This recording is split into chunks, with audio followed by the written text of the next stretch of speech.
Hi, friends. On this episode of the Corpus Animus podcast, we have training think tank coaches Kyle Ruth and Perrin Bear on, and he hates that I'm using my hand, so I'm going to start over. No, I love that you're using your hand. Not to do this. I love your name. Pear Bear. Perrin Bear. Pear Bear. People just call me Pear Bear. Yeah. We were supposed to talk about the West Coast Classic, but we talked about the nature of the sport, the season of the sport, how to train people in the sport. We talked about the emotions of the competition, and we talked about a whole lot more. Listen up. That's it. Train along some of the best athletes in the world at the sport of CrossFit. To get a free sample week of our current training cycle, head over to trainingthinktank.com/DSGN. What hot means is changed now since being in Las Vegas and feeling like I was being cooked alive. Yeah.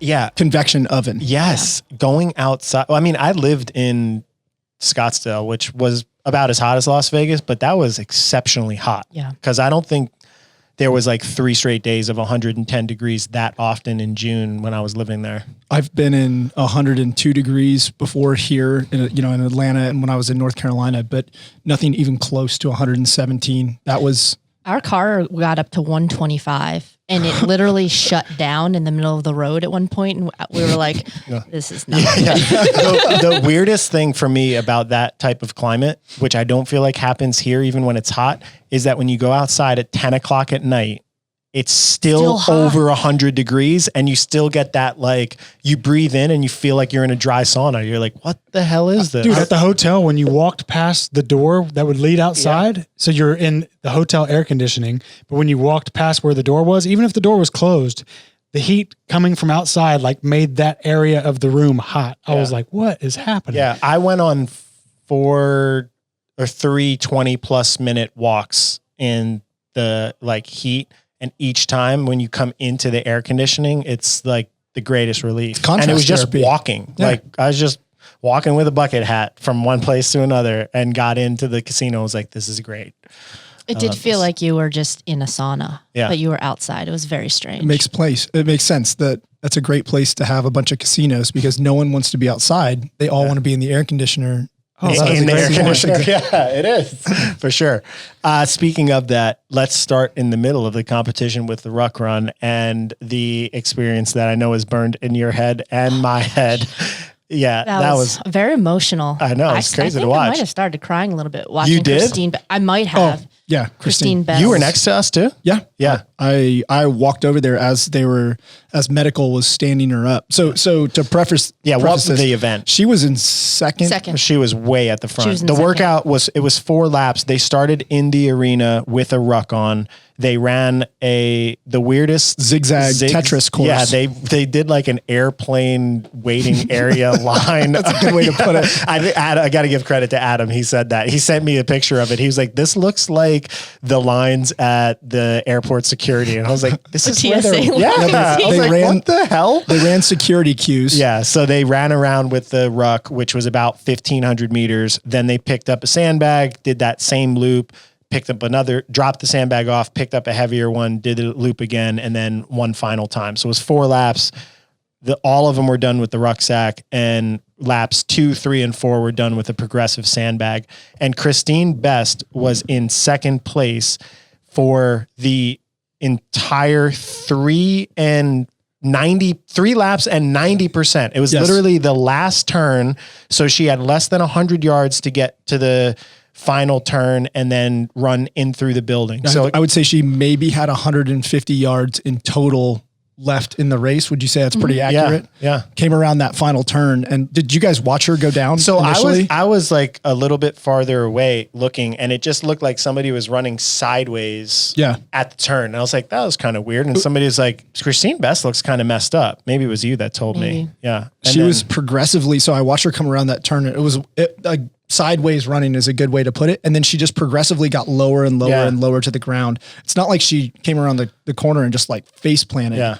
It was like this slow, the sandbag literally like smushed her into the ground is the best. She melted so into the ground. Yeah. And the traumatic part, or just to watch, it was just a very tough thing to watch because there's the emotions of like, you just crushed this strenuous workout and you were leading or close to the lead for the entire thing. It's hot as hell now. So they started, I think, at 7 a.m. So this was probably like 8, but it was still already 90 plus degrees. I think it was over 100 or over already, 100. So it was hot. It's not like there was, oh, we're in the morning, it's not hot.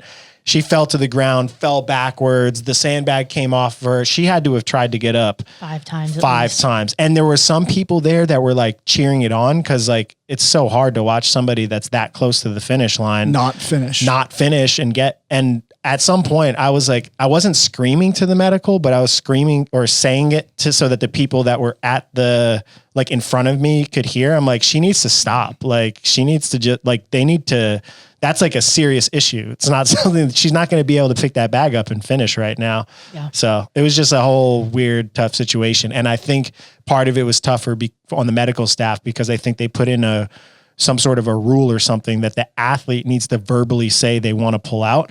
But it didn't look like from watching that woman had the capability in that moment to do it. She had spilled out of consciousness. She wanted to, at that point she may have been so far gone that she wasn't capable of forming that thought or those words, but it's also possible that she didn't want to pull out. Yeah. That like there was still a deep seated desire to continue to go. Yeah. And they stood her up multiple times and she would just go right back down. So that was tough to watch. She did make a post, I think like this morning or last night, and I read it, and I think it was exactly that. Like it was along the line. She had a rough day 1. I remember seeing her failing legless rope climbs. The rope climbs. And I think this was a good event for her. So she wanted to push it so she could get into the top 10. But she blacked out. So she doesn't remember any of it. Well, I think after falling, but I mean, it was severe heat stroke. I think she's actually still recovering from it. It's going to take a while to recover from that, which by the way, Cara Webb had that very same looking thing happen to her at the CrossFit Games and then competed again in the next event. So first of all, I don't know if that's like good or the image of Cara Webb running sideways. Yes. Yeah. With I think she was cramped, or something like that.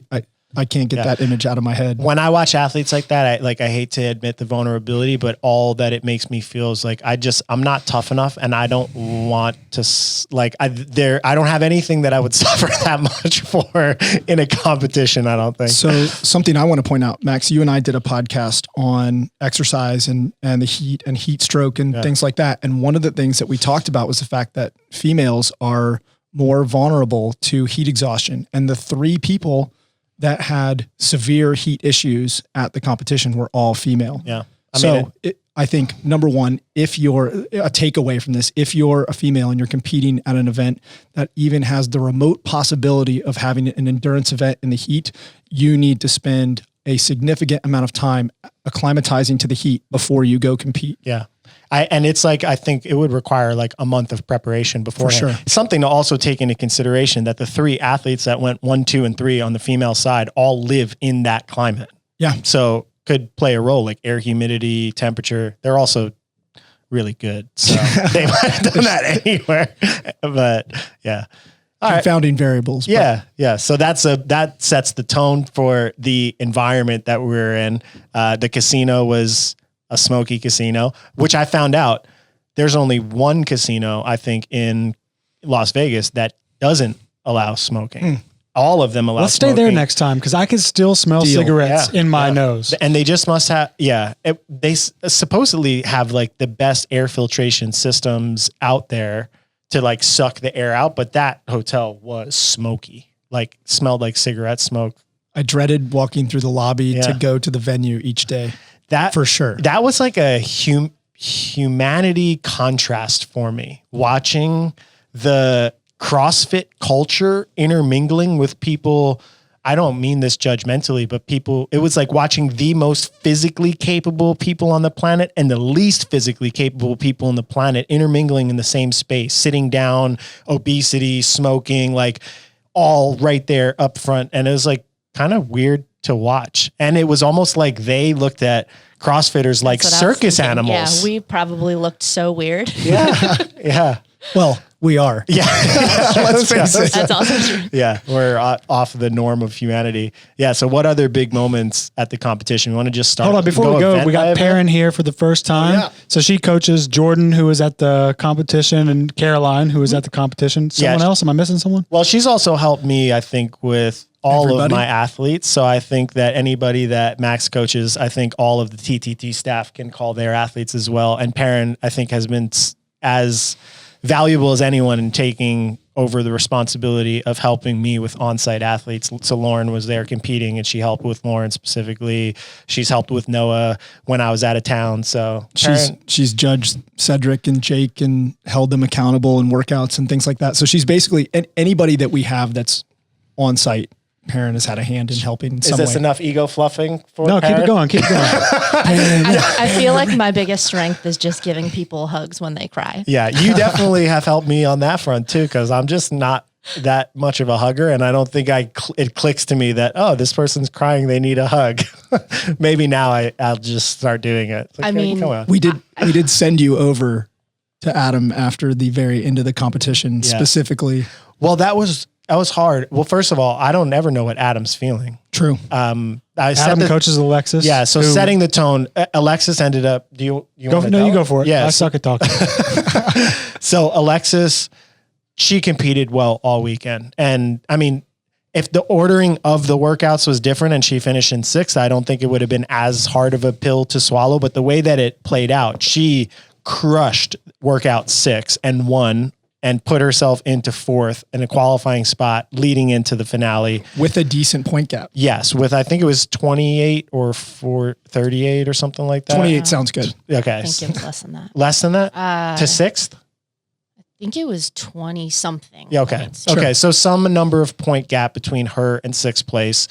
We knew that workout wasn't like a win style workout. It's heavier. There's a lot of really strong girls in there. Regan Huckabee's pretty strong. So it wasn't like any of us thought that she was a lock, but she did 50 muscle ups unbroken. She went through the first 3 barbells really well. She hit that 4th barbell, and it was like kind of a grind, but it wasn't like max effort. And then on the 5th barbell, she stepped up to it. Had she made that lift, she would have finished in the like top pack of elite girls on that workout as somebody who's not really a strength athlete. So props for taking the risk. Strength athlete yet. Yeah, exactly. Because she's still very young and About to open up a can of worm on these hoes. yeah, for sure. Well, I wouldn't say it like that, but yes, That's what I'm here for. Then she went to take the lift. Whatever, she missed it. Who knows why? Maybe it wasn't perfect technique or the short barbell, the timing, whatever. She missed the lift. She stepped back. She took some time. She went to hit the lift again, made it, but that was like 30 seconds after Regan had already finished. So we knew that it was really close. In 2015, Travis went through that same exact experience, except he went to clean, and they were sprinting at that weight because they were lighter back then. So the last barbell was 275 and the guys were still pretty strong. So they sprinted up to it. He stepped back and like bobbled and stepped out of his lane on the 4th barbell and had to re-clean it and ended up not qualifying for the games. So the same type of experience. So she missed that lift. Regan finishes. They call out the names, and Adam is sitting there having just watched his athlete that he was worked with. I mean, he put 3 years and so much detailed individual work. I mean, like warm-ups, cool downs, strategy for every workout, adjusting training. I mean, she trained with the on-site group for 2 months and has been working around some stuff and has needed individual adjustments on almost every barbell session. So I know how much work went into that, and I've put that much work into an athlete hoping that it comes out to be the most successful outcome. And then like right at the last minute, it doesn't go well. And that for me was like, oh, it's heartbreaking. Like you don't compete to lose, but losing is part of competing, getting to the point that you're a winner. So it's this weird dichotomy. So I felt like emotional pain about it. And Adam kind of like went back and like was processing in the way that he processes. And I went over and just gave him a hug, but he seemed to bounce back from it way quicker than I did. Like that night, he's like, she's super happy. She's pumped up. She's fired up for the next last chance qualifier. He was happy. And I was like, I need to improve my ability to cope with emotions. Cause I think the addition of the last chance qualifier is one of the coolest things that CrossFit has done to date, because we have all these athletes who are like near misses or Cedric's case, made a giant mistake. You know, one mistake throughout the entire competition can literally ruin your entire season. Well, he was able to fight his way back into the last chance qualifier across the weekend. Now he's got a shot. Alexis has got a shot. Nicole from Granite Games has got a shot. I think it's one of the best things that they've done. I hope that when we get done with this season and HQ goes back and reflects on everything that they, you know, take a look at that and be like, man, we really did give all the athletes the opportunities that even if they made one minor mistake or had one event that could potentially keep them out, they had this extra opportunity. HQ, you're probably not listening, but if there is somebody really connected to HQ that gets an opportunity to influence the way the sport operates, might be something to look into to figure out how to create some sort of fairness for people that got the last chance qualifying bid 5 weeks ago versus who have to like go through it a week and a half later. And I know that's sport, but I think also the structuring of semifinals being, you know, maybe over 2 weekends or, you know, farther away from the games to give people time to train themselves for two totally different styles. Maybe it just is what it is and I'm being a baby, but I think it's something to look into. What would you recommend the structure being? I don't know. I mean, I think that having all the semifinals more consolidated, like giving more spots, and maybe there's, you know, one massive semifinal that's, you know, more centrally located that's in the US that gives 15 or 20 spots or 25 spots, and then having a European one or an Asian one, that'd be harder logistically to run, and maybe they'd turn into games. So I don't know, but I think it just needs to be time spread out more, because weekend 4 is only, so like Noah has exactly 5 weeks out. Yeah. So, and he basically has exactly 4 weeks to train, which I think is enough to get ready for the games. The nature of an online qualifier is like, you're not going to be running multiple times in the event. Most likely it's going to be hard to get one run into an online qualifier. So somebody right now has 2 weeks to qualify, 2 weeks to prepare for an online qualifier event. They're not swimming. They're not running. They're not biking outside in trails. They're not doing any of the CrossFit Games style stuff. Then they got to compete over the course of an online qualifier, which if it's anything like Atlas Games is probably going to wreck their bodies for, I'd say, at least a couple days. Like unless you're Rich Froning, you're not back to training on Monday. There's not many people that can do that. So that means they have 10 days to prepare themselves after the last chance qualifier for the hardest physical test that is potentially ever created in sporting history. It's just not really ideal. I think your answer is just going to be like, well, you should have qualified the first time. Yeah. I mean, that's definitely or you should have went to one of those earlier weeks. You make it sound terrible. I think it's fantastic that they get an opportunity to compete. And another, all right, so proven, I'm a baby. Here's a question. Do they announce, I forget if they did it this year, do they tell you which what are they called? Sectionals now are going to be first. Do they tell you that ahead of time? Yeah. Oh, so the athletes could have picked the first one if they wanted. Yeah, but they still got assigned. Yeah, exactly. Sure. That actually is a whole nother conversation that I think we could have right now, which is, I think the selection process for the semifinals, this has nothing to do with West Coast, but I think the selection process for the semifinals needs to be improved for coming years. Yeah. Like the layout of the tests, you mean? Not just the layout of the test. I'm talking about which athletes get put to which event. Yeah. Now, granted, I recognize that there were some severe limitations imposed by COVID this past year with like, I was going to say, should we even mention it? Cause it's like, they have those limitations as the first time, like let's offer advice on how to fix it. But having watched all of them, I think my takeaway was Mac was really top heavy. The top 5 athletes were incredibly on both sides were incredibly talented. And on females, maybe a little bit more than 5. Yeah, it was 6. It was 6 for females, but, and then I think Granite was a less top heavy and less deep field. It was still good. Yeah. Still good. Anybody at semis is good, but and then I agree. West Coast was just deep across the board through like 12th, 13th, 14th place on the men's side was just insanely talented group of people. So how do they fix that?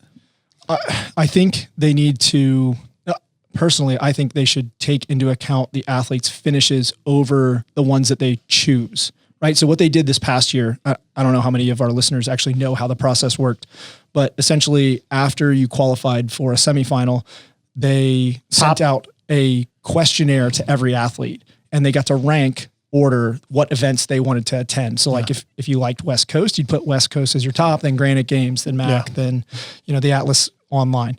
So everyone got to choose, and then HQ went through and took into account your finish, what you wanted, your proximity to the, to the event.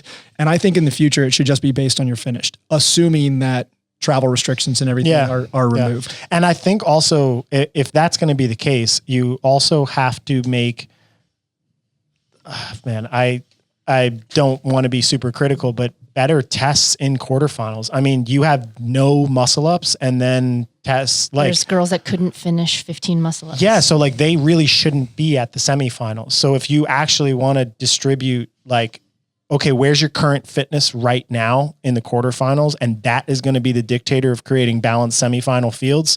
That quarterfinals test needs to be a little bit better. I think in the past, and maybe this is something we just all make peace with, the point of it is to find the fittest on earth. That was it. It's just like, well, like Chris said, you're not good enough to make it through in your first chance. Then like, well, you're not the fittest unless you can bounce back, do it, and then show up at the games and win. And if you can't, you're not the fittest.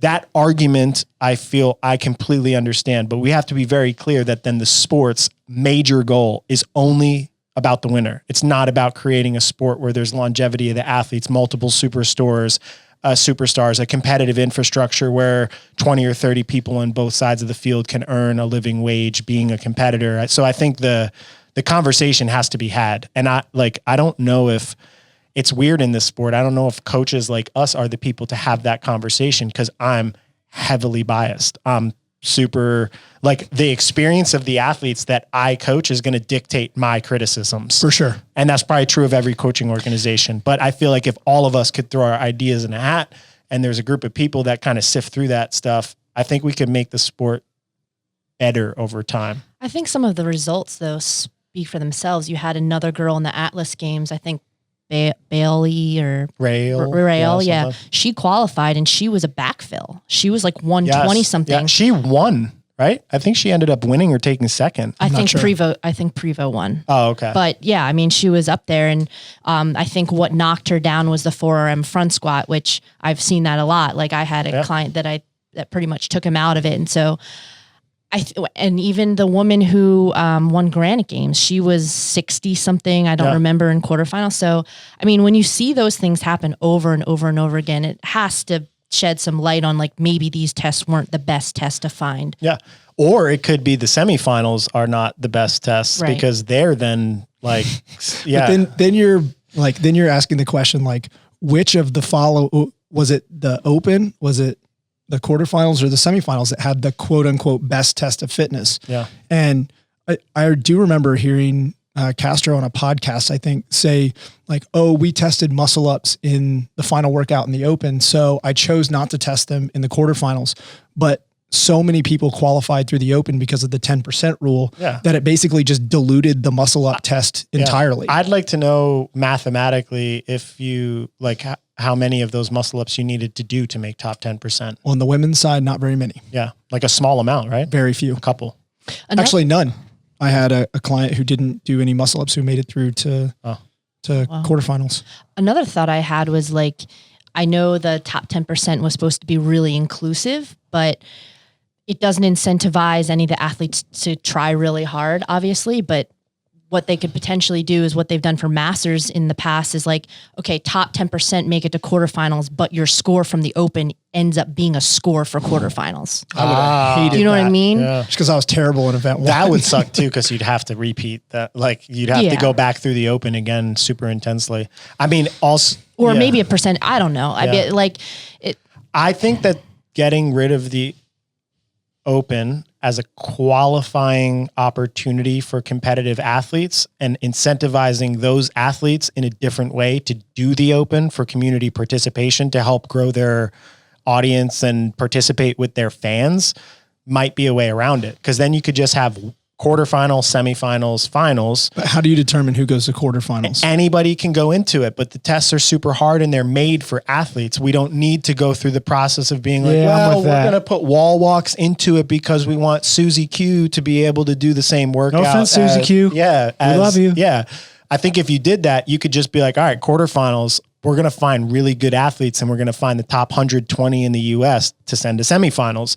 Open, hey, we're all getting together and, you know, Travis, you should do it with your members. You don't need to do it for money. You don't need to repeat it 8,000 times. You could just step up, show up one time, no pressure, crush it as just a normal part of your training and participate because you believe that doing it with your community and all that stuff is just going to build fan bases. So if that were the format though, I wouldn't do the open. I don't think. I don't think it's enough of incentive.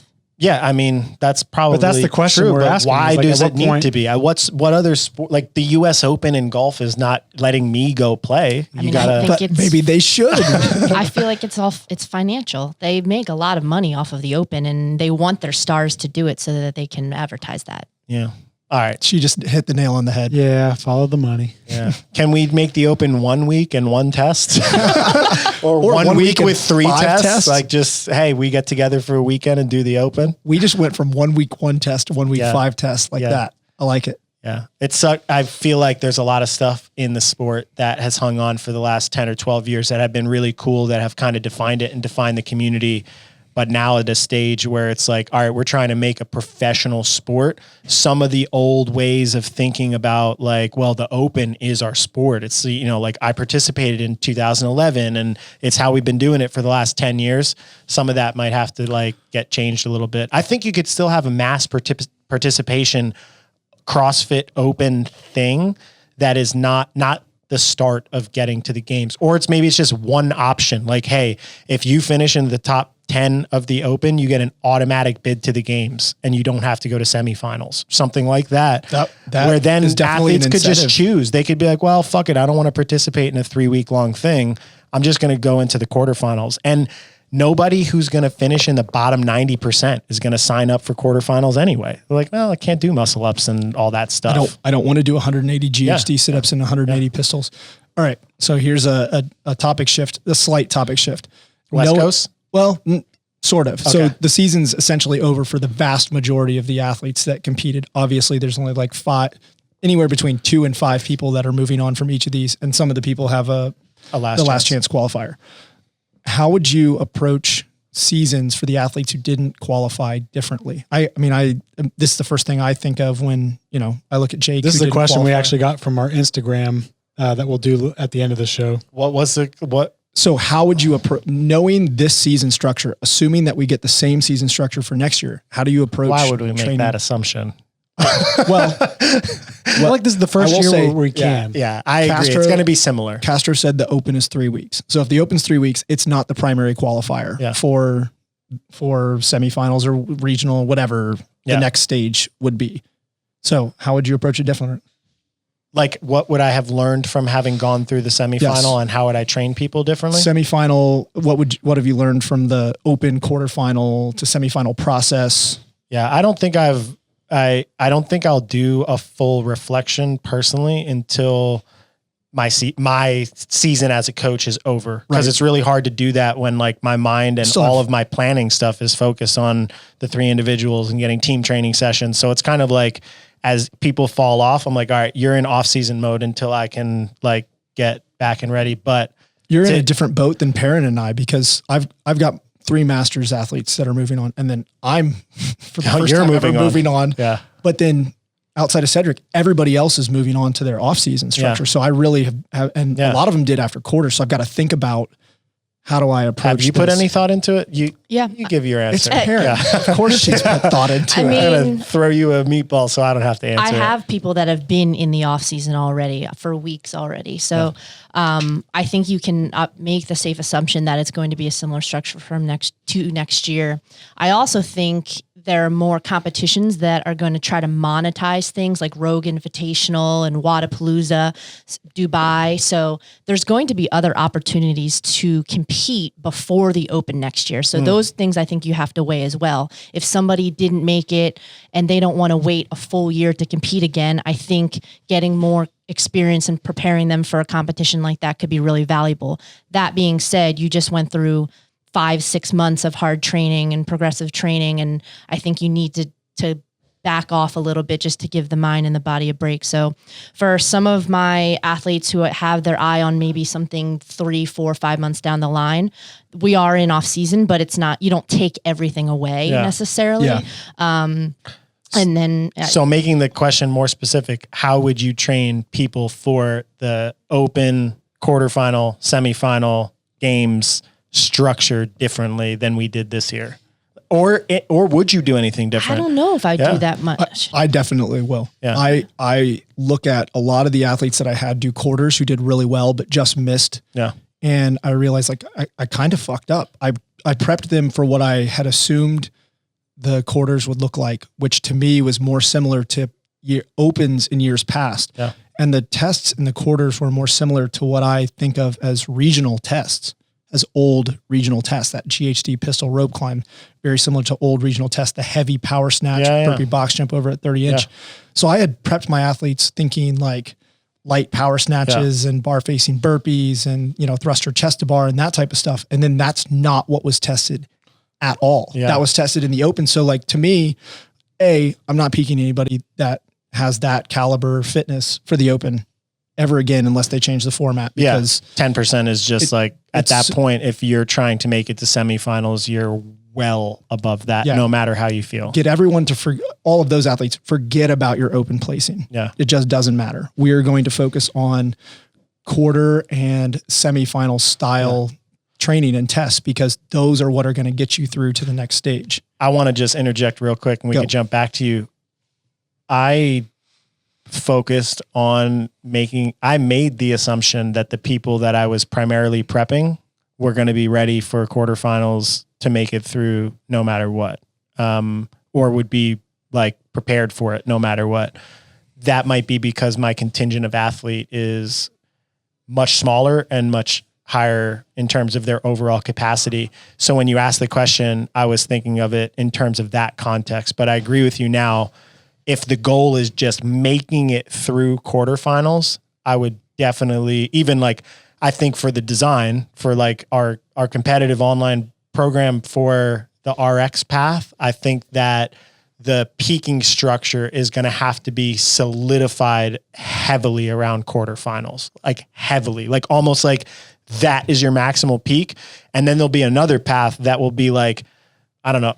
We probably won't go into this many divisions, and I want to talk about next year's training because I'm sure things will change, but I think that there's going to need to be a different focus of okay, did you make it to semifinals and now you're actually trying to make it into that top 8, or you're just going there with execution and learning mind state focus. And I think those two trainings might need to be a little bit different as well, because the training preparation for an athlete that's expecting to go to the CrossFit Games needs to start earlier. You can't just be oh, you're going to swim for 4 weeks and then go do a freaking sprint try or an open water or you're going to drown people.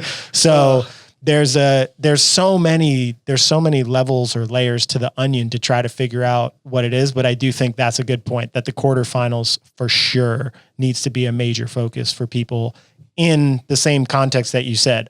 Hard, heavy, high skill movements, but still probably mostly in the gym. Yeah. In the gym work, not out of the gym work. So then I think about, I had 4 athletes who my focus was to get them through quarterfinals. I think Tyler Tusinian, Dylan Youngman, Tanner, and then Casey Crable. Yeah.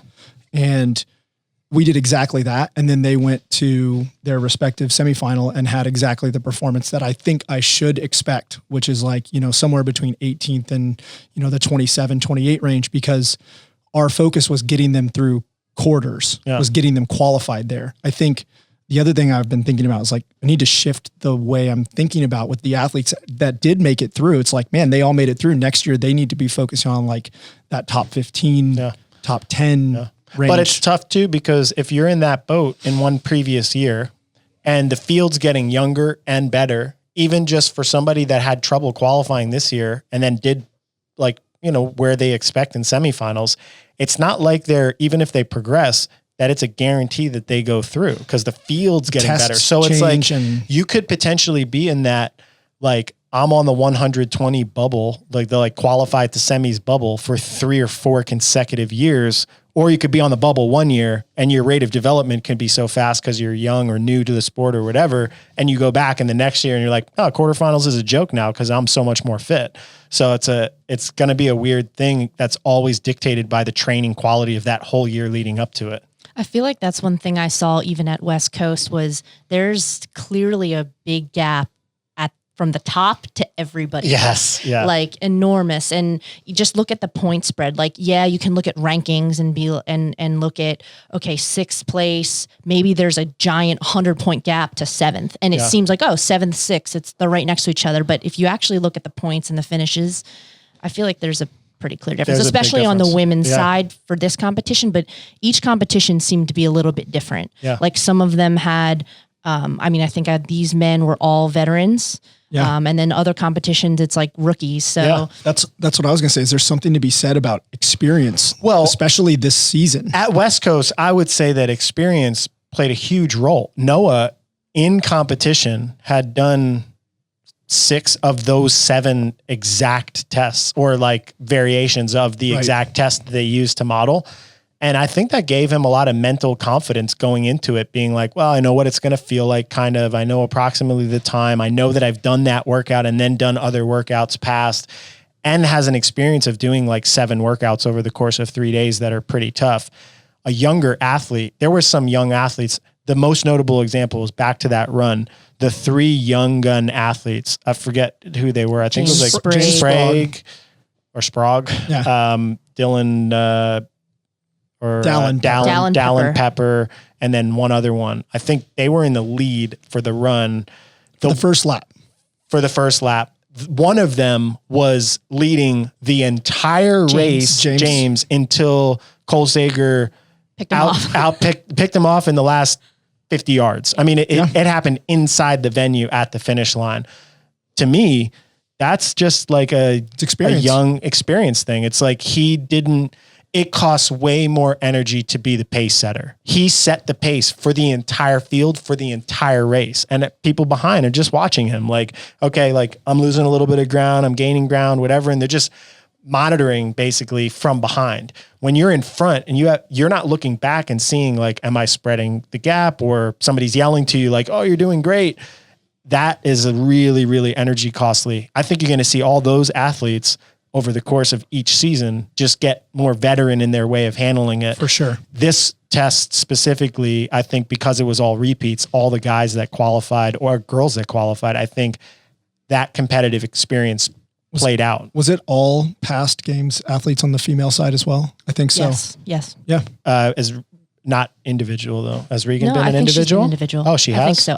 Okay. I think it's been a while, but yeah. So is Bethany, all of them. Carrie, Danielle, and Regan, all of them. On the guys' side, Cole, yes, Noah.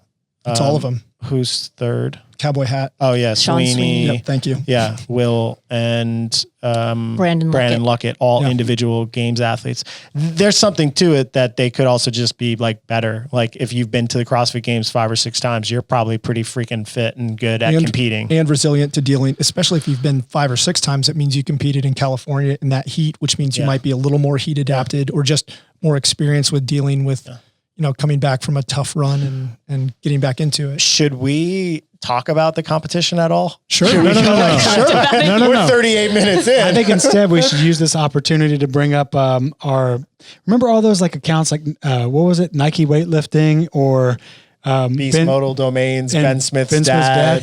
So we have a new one. We're not going to do it, but we're throwing this out there for anybody. You got to create an account, a shit talking account called Sean's Weenie. And it needs to be like a little hot dog with a cowboy hat. It's out there. Someone take it. It's I know who should do that. Julian Cerna. He would be good. I would have so much fun doing that. I would like to resign. So we could shit talk us. That would be the most fun. Yeah. I would like to resign my position here to start a shit talking Instagram account. Make my contribution to the world. Hey, real quick, going back to, you asked the question, Kyle, about what you would do different with the whole process this year. As coaches, did y'all like the process this year better? Was it easier, harder, less stressful, more stressful? I think it was definitely better than the sanctional model. Definitely. Yeah. The sanctional model was very hard to create a structured training plan around, because you're like, when are you competing? If you don't qualify in one, you got 10 others to choose from. What can you afford to travel to?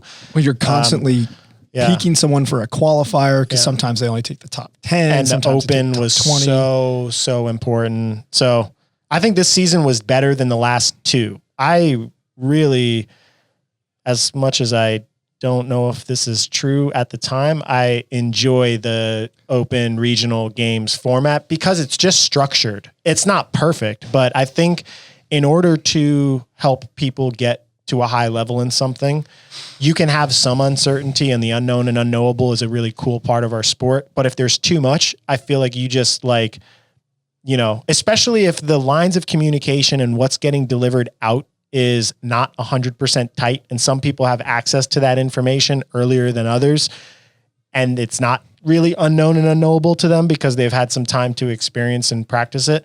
I feel like having structure around it levels the playing field a little bit in the coaching process to be like, okay, this is when you need to be ready. This is what you need to be ready for. And each subsequent year, like semifinals this year for me, like that West Coast Classic competition was very heavy volume in terms of just total training load. It was almost like a mini games. It wasn't as many tests as the games, but it was pretty tough.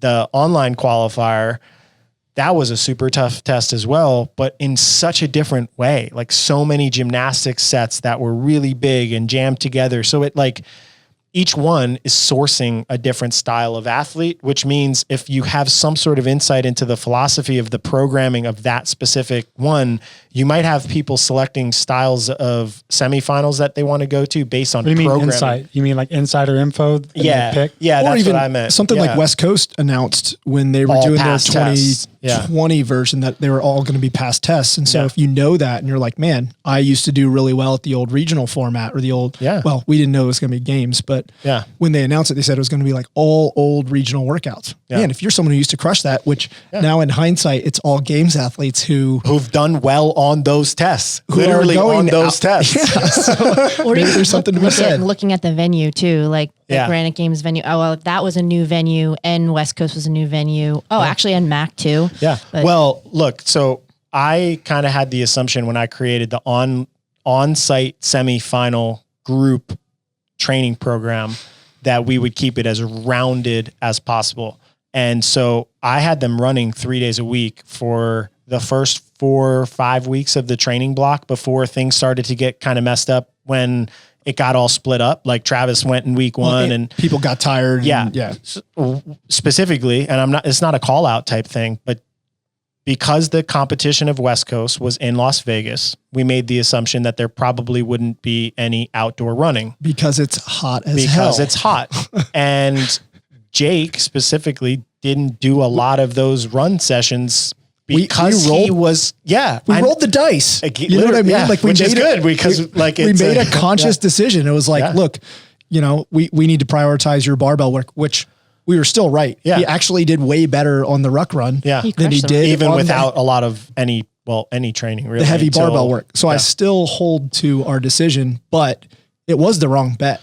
Yeah. Well, I mean, I think it's just kind of getting to the point that if you get to a certain level and you aspire to be a games athlete ever, you almost have to train like a games athlete all the time. Even if you're not like, swimming in open season, like you might just have to keep that skill up. Open season doesn't matter. Remember we just talked about, but I'm saying you might be swimming or like the week of quarterfinals or something, you might still have to get a swim. You need to be more long-sighted. So if you're short-sighted and you're like, all right, quarters are right in front of me. So I only need to prepare for the tests of quarters.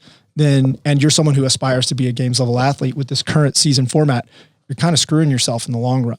Like you probably do need to run and swim and do all those things for a much longer period of time than most people think that they need to do in order to be successful. I was going to say, I feel like that's the biggest difference. Maybe like your clientele looking back and going into next season is they need to start some of that stuff earlier and they can afford to do it.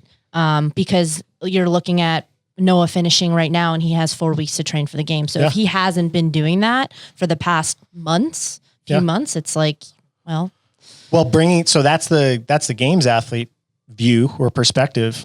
So take it to the bubble quarterfinals athlete. Quarterfinals primarily, assuming same format, inside the gym. So like all the like phone box fitness, burpees, double unders, muscle ups, like all the movements that are traditionally inside of the open. That's basically what quarterfinals is.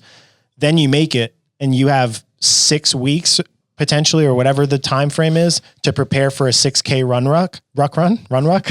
You can't condition that quickly for that. So you almost have to have a bubble level quarterfinals athlete running in their off season and in their preparatory time, just to make sure they're fit enough if they do qualify to sustain the volume. So there's so many like variables that come into play when you're looking at athlete development, and each year it changes, which is cool for challenging us, but also very hard to prove that you're good at it because you're not sure what you're trying to be good at every year. It'd be nice if HQ said, all right, this is the format we're going to keep for 3 years. Yeah. And then we're going to revisit the format and make adjustments at that point. So I don't think they can this year, though. You would like them to go back to where it's like regionals had all the same workouts for everyone at that stage?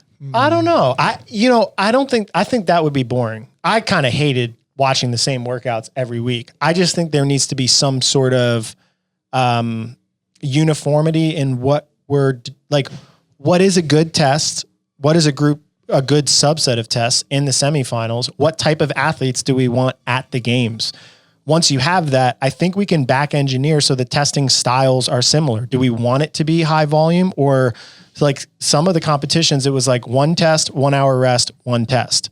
That's way different than get up at 7 o'clock in the morning, run for 2 hours, and then come in the evening and do 2 max effort CrossFit tests. Going back to what you were saying, where Castro would just say, well, the best gets through no matter what? Maybe, but I mean, again, I would contend with that if we're going to create a sport. That's what I'm saying. So that's the new question is we should contend with that. I would like to push that. I think highlighting only winners or only it as a fit test is almost disrespectful to the 99% of other competitors that are doing this. And some of them, like the person who takes second or the person who takes third at the CrossFit Games, they're this far away or whatever. I mean, it's more than that statistic. Yeah, it's more statistically wide, but they're some of the most physically impressive humans that exist on the planet in terms of what they're capable of doing, their breadth of experience. Some of them might be better public speakers, better advocates for the sport, more marketable. Like just highlighting, hey, this is for the fittest, I feel like is almost also crushing the sport. You have like superstars in other sports like Ricky Fowler, who's like never won a major, but he's one of the most like visible athletes that has ability to earn a living, and his story gets told and brands want to partner with him. Who's this guy? I have no idea. Sorry, it's just a golfer. Yeah. Excellent example, Max. Already, Two of the 4 I feel like, people most of the audience doesn't even I was like the worst golf. example you could have given. Sorry. But I think that that concept of just it being the fittest on earth, I do think we should reward the fittest on earth. It should be a huge prize purse like it is. It should be much bigger than the second place or whatever. I think should it just switch to being the CrossFit Games champion and not finding the fittest person? Should that just be nixed? Yeah, I personally, I think so. I think it would be better for the sport. I think it would also maybe create a more healthy psyche for the average elite competitor, because being so A-type and seeing it only as win or lose or fittest or not fittest, I feel like makes a lot of athletes' experiences kind of very negative, and it's hard to find wins, especially with young athletes. You're like, hey, you got to get comfortable losing. Like you're going to go to the CrossFit Games. If you're the best CrossFit Games athlete in the world ever, like Matt Frazier, in the year that he won the most tests, I think in that cut year, I think he won half of them. That means he lost half of the other tests. So if you're not comfortable as a loser, you can't be a champion in this sport, which is weird. We talked about experience and how valuable experience is. Yeah. I think that's one of the things that athletes learn going to these events and, and failing, to win essentially. Yeah. But like you may feel like you're capable of winning, but you're not going to win every single test, because if it's well programmed, the breadth of tests is just going to be too challenging for one person to be able to win everything. Yeah. We're 49 minutes in now and we still haven't talked about West Coast Classic. We did talk a little bit about it, but not really about our people. Chris asked if semifinals were stressful.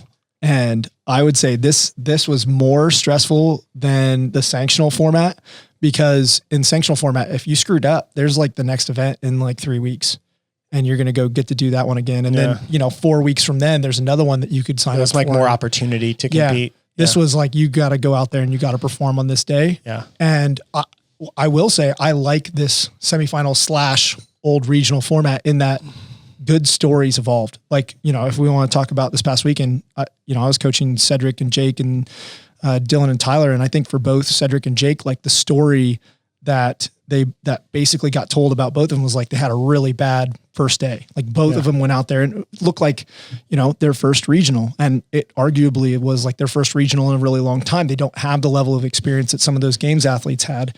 And they came out and had a pretty rough first day. And then both of them climbed their way back up. Jake going into the final event in 8th in contention for that spot, and Cedric going in 10th outside of the qualifying spot and having to win the final event in order to pull it off and get his last chance spot, and ended up doing it. It ended up being a really cool story for both of them, getting to see them kind of like climb their way back into it. And I don't think the old sanctional format would have done that. The field wouldn't have been as deep. Like it would have just been a different story. Workout 1 was interesting. So I don't think I was stressed. Like if the question is, do you get more stressed here? I feel like I was more relaxed than I've ever been at a big competition. And part of that was me working on just my own headspace, is what does it mean to be an optimal coach? Should I be so emotionally invested that if my athletes do poorly, I take it personally? And challenging that to myself and wondering, that's not productive. Like I'm not here to stroke my ego if my athletes do well, or take it personally and beat the shit out of myself mentally that I didn't do a good job if they didn't qualify, which is how I approached the game for most of my CrossFit coaching career. Up until now. Yeah. And I still battle with my own competitiveness, which is silly at 35, and I'm not a professional athlete, but even like at the field, I like get frustrated if I lose races. Like just that instinct inside of me for whatever reason is brought into coaching. So I went into this one thinking like, I've been in a position as a coach where I've never had a CrossFit Games athlete. I didn't have a CrossFit Games athlete qualify, and I sat on the sidelines and watched the whole thing play out. Everything kept going okay. The business has done well. We've kept growing a community. Coaches that were part of the TTT community still respected me.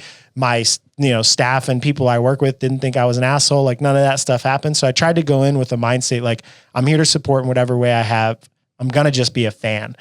That was really helpful for me. Like we had fun filming at the end of the day, fun-ish. I was also tired, so that might have added to the stress. Was fun. We definitely won on that front, putting out the lamest / coolest content. I don't think awesome. People really appreciate how hard it is, especially on you too, to make a video like that on such a short turnaround, get it all edited, set up, taking notes. Like there's a lot that goes into doing with that. The level of and if you don't know what we're talking about, over the weekend, we posted 5 videos, one for each workout, except for the ruck run. And they're all on YouTube. Six then. Yeah. There's 6. We posted 6 videos. Yes. We did 2 videos on damn, each we're day. the shit, dude. Yeah, even better. Well, you could check them out. We did some commentary that tells the story a little bit that we probably didn't tell in this podcast, but bringing that back to the competition, workout 1 was interesting because we had a lot of those people, our athletes that we prepared. Some of them I know, like Dylan Youngman that you coach was also in my mentorship program. So I got to see every one of my interactions with him was sitting in front of a screen, basically looking at him or reading his life story, reading the homework that he was doing, like getting to know him on a more intellectual front, not really seeing physical output. So getting to meet him, watch him, like he had some good moments on the floor, good competition moments, things that were really inspiring. Like that was a cool experience for me. Jordan Adcock, you coached on workout 1, and she came out here for quarters, did a podcast with her. You could listen to that. Then she came back out to train. So like I got to see a lot of her training, see how you interacted with her. For her to have hit her, basically tie her PR snatch on that first workout, which she hadn't hit since 2017. Yeah. So like that was a huge, like inspiring type moment. Then Lauren was it in the same heat or the next heat? Next heat right after it, like missed a lift, tweaked her elbow, like so much quote unquote bad stuff happened during that. Then like Noah went out and did super well, but then watching Jake who crushed it in his testing. Yeah. Like his time in testing would have been really good. I think 5th or 6th. Yeah. So like then watching was it an execution error? Did he get overexcited? Did he start too fast? Should he have waited? Like there's all those things. So it was just a lot of information right in that first workout to process. And I realized I was like, holy shit. Like, the whole weekend's going to be like this. Yeah. There's a lot of emotions. There's a lot of people. But I felt super confident because we rolled deep and I felt like everyone's taken care of. Like team was I'm awesome. Not that important. The coaching be team okay. was awesome. Not to pat my own back, but like just across the board, everybody I knew if I couldn't be back in the back, that someone was going to be back there to help my athletes. And like it just, that was cool. Yeah. That was definitely one of the highlights for me, just as a coach, being able to observe all of you guys and your coaching styles.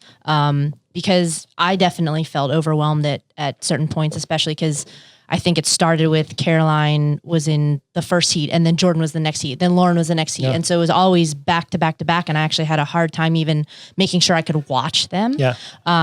But I mean, a learning experience, and like you guys all do things a little bit differently and I do things a little bit differently. And I feel like I picked up things from all of you, and it felt comforting knowing we were a part of a team that no matter, if something went wrong, like you always had somebody else to support you and kind of like give you a pat on the back. Yeah. Yeah. And I feel like, honestly, like there are things after watching it that I want to reflect on, and I think we could do better. And little things.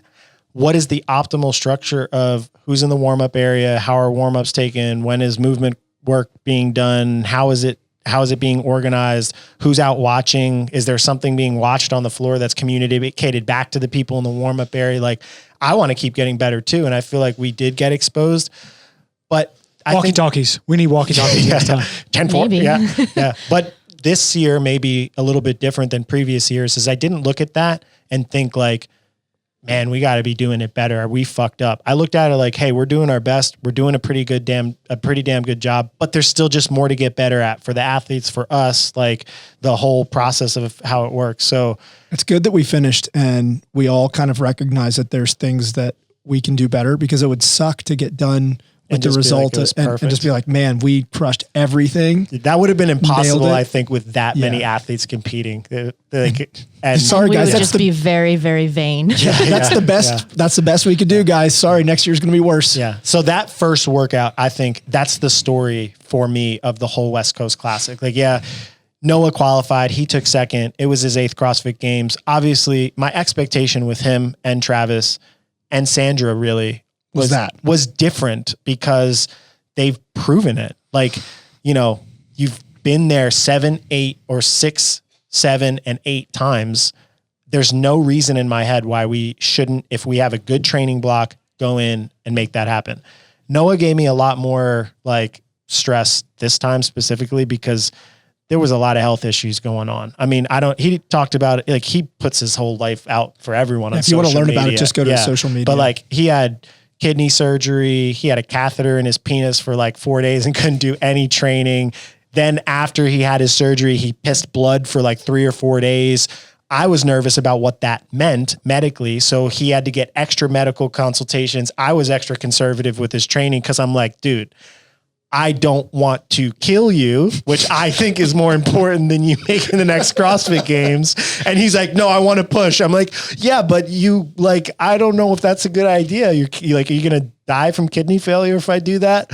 So that was weird leading in. But by the week before, I was like, okay, he's good. He's tested these workouts. He understands what they are. He's strong enough to hit all the things he needs to hit. He is healthy, happy, hungry, all his normal he shit. tweaked his shoulder too, though. Yeah, true. at the same Yeah, time. true. So Yeah. I feel like it wasn't until literally days leading Yeah, up where yeah, it was yeah. like, Well, okay, didn't he get he's the gonna be all right. final? Like I saw he posted this. He got the final like all clear from his doctor 2 days before the event. Yeah, it like was on Wednesday. yeah. No, it was earlier than that. I think it was maybe, the but- Saturday before. Yeah. but whatever. Either it was way, it was close to the close. event. But so that happened. That was nice that expectation was met. A lot of the other athletes that we went to work with, some of them I didn't really have any idea where they would finish because like, you work with Tyler in a one-on-one remote. He's not here. I don't review his results at this point with you being a coach of the organization for 8 years. Like you do your own thing with a lot of your athletes. And then there's some athletes that you coach that I saw a lot in training. So a lot of it was just like riding the emotional wave of all of these people that I care about and have different levels of experience and different connections with, and rooting for all of them, but not necessarily knowing like, well, what's good and what's bad. So it was overall that for me, that was my story. It wasn't about winning or losing. It was like that one to me reflected not only the octopus, because I love him, but also the connectedness and growth of the community. That like the manifestation of training think tank, it was just an idea for so many years in my head, or like an idea that I shared with one or two coaches to start. And now it was like, oh, we fucking did it. Like it's happening. Like it's not just an idea anymore. It's literally a training think tank of people that's supporting athletes and that other people were proud to represent at wherever they were finishing on the leaderboard. So it was cool. That was for me. That was my story. I Beat think that, motherfucker. Yeah, I have nothing to add to that. Well, let's go big moments. Perrin, Big moments, definitely Jordan clearing that Yeah. smash ladder. Yeah, That was like, awesome. she's struggled with that lift for so long and she didn't do it in training. We didn't even, maybe she attempted 175 in training a few times. Yeah. But I think that was just a huge confidence booster. And it wasn't even like an amazing finish, like time wise, but I think for her just, it's been an ongoing battle and I hope it instilled confidence that she's capable. And it looked easy too. I watched her in It was- training fail 165, which is the fourth bar, a couple times, and then take one Clark at 175 where she just like deadlifted it, and then one attempt that was like, there's no chance you're snatching that right now, and then go out and crush it on game day. So it was like huge. Kyle B was the same. Yeah. So I should have brought that back up. Kyle Bernier has never been through the third barbell of that 5 barbell ladder. never through 225. 225. Never. And he's been a regional athlete. I think he did that workout. Was that 2017? I don't know. I remember 16. watching a video. Yes, he did it in 16. 2016. He did at 16, I think. I think he was 3 times regionals. Regardless, he's done that workout a lot and never in training leading up. And had he just chilled and believed on the last bar, he potentially could have been like top 6 or 7 on the workout. I think he ended up finishing like 12th or 13th, but that was like one of the biggest wins of the weekend. Like for me, was like huge. just watching him go out and do that, I was like, where the fuck did that come from? that guy's first day, Kyle's first day Yeah. was Awesome. just incredible. Yeah. It's clearly dad's strength. Yeah, for sure. Clearly. No, for me, probably the biggest moment was Cedric's win on the last Yeah. event. He had You lost your voice. I need to put in the clip because no one loves his athlete like Kyle does. Because after he crossed the finish line, you just hear Kyle go, "Yeah, motherfucker!" 3 times. I'll was save it 3 times? I 3 wanna times. hear it. And then I start yelling at him to go cheer for Jake. It was like you get 3 pats on the back and then get out there. Go help your boy. Show some support. Yeah, that was to me, that there were a couple moments that were like highs and lows mixed together. Cause like Jake's another athlete that I've gotten who to was in the contention next to it, spot. yeah. And I've gotten to know him a lot more. I've gotten to see how he trains. Just being in proximity to people for longer periods of time, like I get emotionally connected, whether or not I would like, even You if I want to or try to not. keep it bottled in. So like I'm rooting for him, and I know that day 1 was pretty tough, but he did again. He crushed, climbed. yeah, and he crushed the morning workout. Yeah, he got into 8th place. If you want to watch something awesome, watch his push pull. Just watch his reaction. Is that when one he of the comes ones over. we posted? Yeah, we yeah. did. Watch his reaction as he comes over the finish line. I think that'll explain that hit how much of a high that was for Yeah. I think for all of us Yeah. when he finished that one. So that moment with Cedric crushing it and him having a little bit more of a struggle, that was hard for me. My heart hurt. It Yeah. didn't know what to do. Yeah. So there were a couple moments like that. I mean, just going through all the workouts, I think would be too time consuming at this point, given that we're an hour. And we also had minutes. Instagram questions we were going to answer, but we pretty much touched on most of them. Do you want to look for any No, gems in I there? just did, and Okay. we really did touch most of them. So instead, we'll end it with, I just got an alert on my phone that Kesha's coming to Atlanta, and they have tickets for $150. And so if y'all really like what we're doing here, you can go online and buy me 2 tickets because I don't want to go alone. Why do you want to go to? You like Kesha? Kesha, dude, Kesha. Or you just think she's is some attractive? I know kind of what she looks like. don't But know no, man, anything give me some about glitter and let's party. I feel like she only has like one famous Are you song. kidding Which is me? what? What is it? I forgot don't what know it what it's is. called. Yeah. I don't know. Those are 2012 dance music is kind of my shit. Give me 3 of your top 3 Kesha songs. I'm trying to. You're just Is this every song from the 1980s? About to blah. I know that one. Yeah. All right, Dude, cool. come on. So there's That's one. actually, you know what? You can either buy me the Kesha tickets. So those are online now, August 26th, Atlanta, 8 p.m. This is what we're pitching on Or our podcast. even better, someone who works with me, my birthday next year, I think we rent out the skating rink. We do the whole thing and everyone clears out. I just go out there and just do me, Kesha, and that song. we have to hire Kesha to come and rollerblade with and you got to you. surprise me with her. Like she pops out and like, oh shit, Kesha's here. Yeah. If we Well, the somehow camera just cut become- off, so we should probably cut it. I'm at a loss for Make a words at this mental point. note. All right. Well, thanks for listening. Go to the YouTube, watch the videos if you want to see more. Otherwise, we'll see you next time. Thanks, guys.